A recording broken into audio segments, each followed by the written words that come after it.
Para sa GMA Integrated News, June Veneracion, nakatutok 24 oras.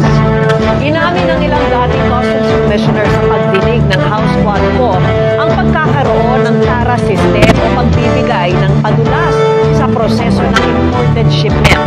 Kabilang sa mga nakusog dyan, ang bilyong piso halaga ng shabu na kinokontrol umano ng isang Davao Mafia. Posibleng maapektuhan ang mga programang pangkalusugan ng World Health Organization o WHO gaya ng pagtugon sa tuberculosis, HIV, AIDS at iba pang.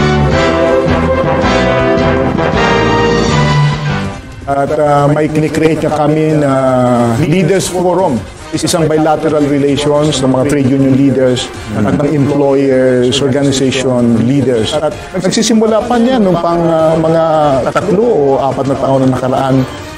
Pero napaka-importante talaga na yung gobyerno i-recognize yung representation ng mga importanteng sektor na ito. Itong panahon ni Duterte ay nahirapan po tayo dahil sa mga maraming important na mga tripartite bodies ay nawalan ng representasyon ang mga manggagawa sa panahon ni Duterte. Alam naman niya na napaka-importante yung bill para sa kasiguruhan sa trabaho, security of tenure, at sinertify nga niya.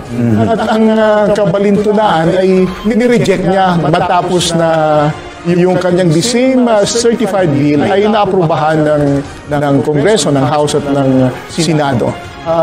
Siguro hindi niya masyado naintindihan ang interplay ng labor relations, ano?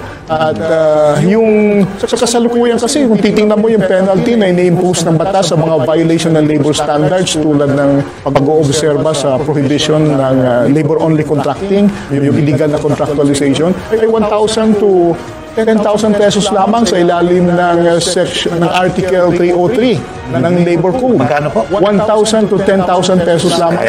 Kung 1,000 yung mga manggagawa under labor-only contracting, parang piso-piso lang ang penalty. Kaya doon sa Security of Tenure Bill, ang proposal ay 30,000 hanggang 50,000 bawat isang manggagawa na biktima ng illegal na contractualization. Karigi, nananawagan kami na i-refile ulit yung bill at dapat, siyempre, yung Article 106 ng Labor Code, yung contracting, subcontracting at labor-only contracting provision ay dapat i-review, ano?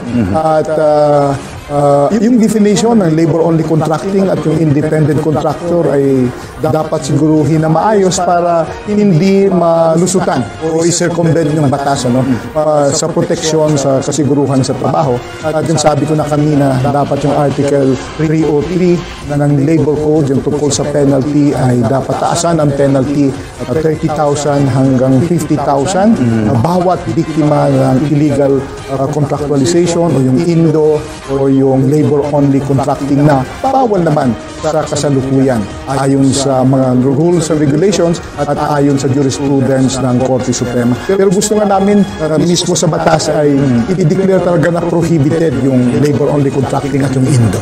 Si Senador naman ng mga ILEC, mga kasama namin sa Lini Kiko Tandem, si Teddy Bagilat, si Chel Jokno, si Laila de Lima, si Risa Hontiveros, si Alex Lacson, at si Sani Trillanes, at siyempre kasama ang inyong lingkod, si Attorney Sani Matula. Si Harry Roque, magaling pong ano rin yan. Magaling na abogado si Harry Roque, pero wala akong narinig sa kanya tungkol sa mga manggagawa. Mas maganda siguro na isali rin natin kasi kasama sila sa Sambayan, si Nery Colmenares, si Bong Labog, at saka si Dick Gordon. At palagay ko makakatulong sila kasi nakaintindi sila sa kalagayan ng mga manggagawa. Para sa GMA Integrated News, si Tima Nakatutok, 24 oras.